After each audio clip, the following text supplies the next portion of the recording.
Bonsoir tout le monde. Bienvenue dans le Web Journal de Radio-Québec, édition du 29 juin 2025. Aujourd'hui, oui, je sais que c'est le 4e Web Journal qu'on fait sur l'Iran, le conflit avec Israël, etc. Mais c'est important de le faire parce que, encore une fois, je le dis souvent dans les Web Journaux de Radio-Québec, on prend des cas particuliers et après ça, on est capable d'extrapoler et de comprendre le fondement de la politique de Donald Trump. Donc, c'est pas nécessairement, encore une fois, il y a un certain nombre de trucs qu'on va être capable de placer dans ce web journal-ci. On va faire un bilan et une analyse de ce qui s'est passé et on va être capable de mettre de côté, une fois pour toutes, certaines hypothèses, notamment Trump contrôlé par l'État profond, Israël ou l'État profond, Trump va en guerre, etc. Mais donc c'est ça, on va être capable de mettre de l'avant d'écarter un certain nombre d'hypothèses, de voir plus clairement ce qui se passe. On va revenir sur certains des trucs que j'ai expliqués durant les web journaux précédents. Ça va nous donner un peu d'acuité militaire, notamment avec ces généraux iraniens qui reviennent à la vie, les morts vivants en Iran. Et donc, donnez-moi en premier lieu, je suis incroyablement nerveux, je ne sais pas pourquoi, parce que les derniers web journaux ont fait comme plus de 300 000 vues chacun sur Twitter, les 2 derniers sur l'Iran, là.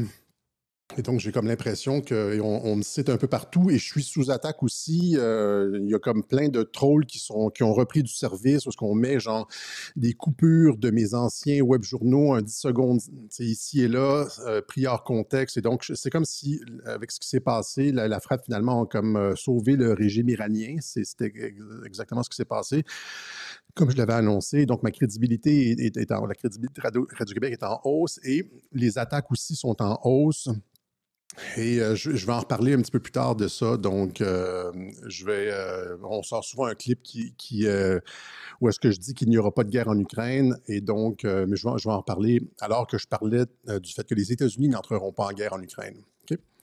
Mais c'est toujours ça qu'on fait. On passe un petit 10 secondes. Mais c'est ça, on a vu une montée des attaques et tout. Et il n'y a pas juste de l'analyse politique, hein. Dans une guerre de l'information, il y a aussi, tu sais, c'est un match de boxe et on prend des coups, on en donne et voilà, donc on va parler d'un certain nombre de choses aujourd'hui. Je vais vous expliquer pourquoi quand Trump a tweeté en début de semaine qu'il voulait un changement de régime en Iran. Là, il y en a plusieurs qui ont dû se dire « Alexis va avoir tort ». Et finalement, c'est ça. Le lendemain, il dit finalement qu'il ne veut pas de changement de régime. Et pourquoi j'ai finalement jamais été, comment je pourrais dire, préoccupé par ce tweet de Donald Trump, parce qu'on le suit depuis 10 ans à quasiment, je veux dire, à temps plein, depuis 2015, depuis qu'il a descendu l'escalier là, avant de pour se présenter à la présidence. On le suit à temps plein, on connaît un peu le bonhomme. Et ces déclarations comme ça, des déclarations comme je veux un changement de régime en Iran ne cadrent pas du tout avec son style, sa politique, etc. Si les gens avaient bien suivi, ils l'auraient compris. Donc, je vais expliquer un petit peu comment. Je vais revenir sur ça. C'est avec la profondeur de l'analyse qu'on peut, quand tu vois la personne agir sur des années et des années, que tu peux finalement comprendre qu'est-ce qui est à prendre et qu'est-ce qui est à laisser dans ce que dit Donald Trump. Parce qu'il il y a des choses, c'est compliqué. Hein? Plusieurs personnes le remarquent, c'est-à-dire que c'est difficile de savoir exactement sur quel pied, et c'est voulu, hein, sur quel pied danser avec Donald Trump. Parce qu'il dit souvent une chose et son contraire, mais ce sont les actions qui comptent. Je l'ai déjà expliqué ça. Et donc Trump sauve, c'est ça. Donc, ça, c'est un des trucs qu'on va faire. On va modifier un peu notre analyse aussi dans les derniers web journaux sur l'Iran. On était sur une ligne, oui, on modifie avec comment je pourrais dire, on modifie notre analyse avec des nouvelles données. Et là, on va modifier un peu notre analyse sur certains points. Disons que ça va évoluer. Et après, on va parler finalement de Trump qui sauve Netanyahou. Netanyahou, il y a des procès. Trump s'est impliqué là-dedans, a tweeté que c'était injuste et puis sauve Netanyahou. On va voir finalement qui tient qui. Hein? Trump sauve Netanyahou. Qui tient qui? Est-ce que c'est Netanyahou qui tient Trump ou c'est Trump qui tient Netanyahou? Alors que Netanyahou, son gouvernement souhaitait un changement de régime en Iran, et ça a été défendu bec et ongle par ouais, on pourrait dire les faucons israélo-américains aux États-Unis dans le camp MAGA, là, Levin et Ben Shapiro, etc.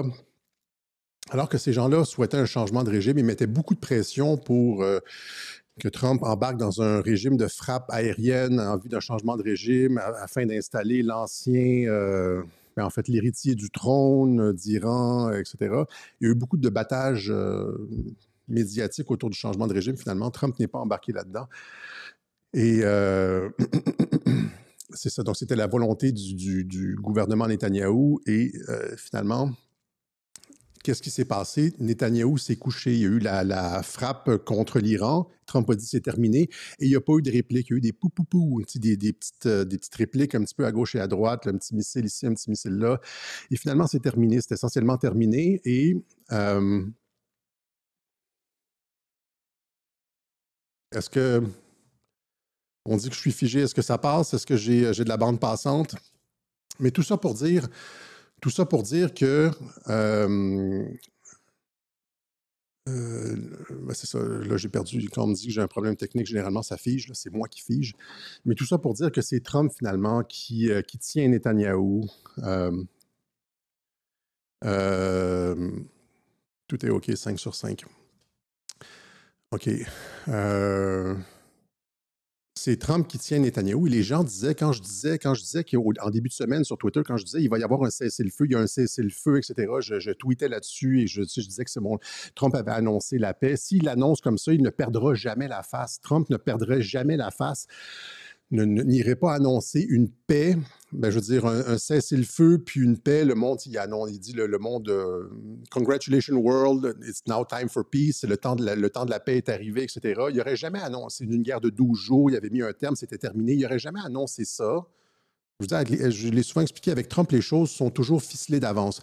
Et donc, il n'aurait jamais annoncé ça si ce n'était pas réglé avec Israël. Il n'aurait jamais permis à Netanyahou de lui faire perdre la face. Et les gens disaient, beaucoup sur Twitter, disaient Netanyahou n'acceptera jamais, Netanyahou est un psychopathe, nous verrons Alexis, etc., etc. Et finalement, Netanyahou a été tenu en laisse et il ne s'est rien passé. Et donc, ça pose la question qui tient qui? Et ça fait beaucoup de bruit, ça, sur les réseaux sociaux. Qui tient qui? Est-ce que Netanyahou tient Trump ou c'est Trump qui tient Netanyahou? On va voir que c'est Trump qui tient Netanyahou et non l'inverse. Aussi, il y a toute la question aux États-Unis de ce gigantesque débat au sujet d'Israël, la politique américaine vis-à-vis d'Israël, etc., la décolonisation en cours, tout le camp MAGA, Steve Bannon, Tucker Carlson, Marjorie Taylor Greene, Matt Gaetz, etc., sont tous en train de faire tomber des vérités énormes. Bannon qui a demandé un changement de régime en Israël. Marjorie Taylor Greene qui a essentiellement laissé entendre, qui a affirmé en fait ou laissé entendre qu'Israël était derrière l'assassinat de JFK, John F. Kennedy. Matt Gaetz qui parlait du programme nucléaire iranien, etc., etc. Et donc, tout ça participe de ce que j'ai expliqué un peu plus dans un autre web journal quand il y avait la rencontre Ted Cruz et Tucker Carlson, c'est-à-dire qu'il y a une entreprise, et Trump laisse faire, hein. Trump ne critique pas, Trump les laisse parler, et puis il n'y a pas ne reprend jamais personne, etc. Et donc, il y a cette espèce de... Israël est comme un peu mis dans une boîte aux États-Unis. Les appuis d'Israël aux États-Unis s'effritent. C'est pas, il n'y a plus de contrôle comme c'était le cas il y a peut-être 10, 15, 20 ans. Ce n'est plus du tout, on n'est plus du tout dans le même environnement. Et tout ça, c'est un gros, comment je pourrais dire, c'est une grosse réalité. Qui est donc, Trump sauve le régime iranien, allons-y comme ça.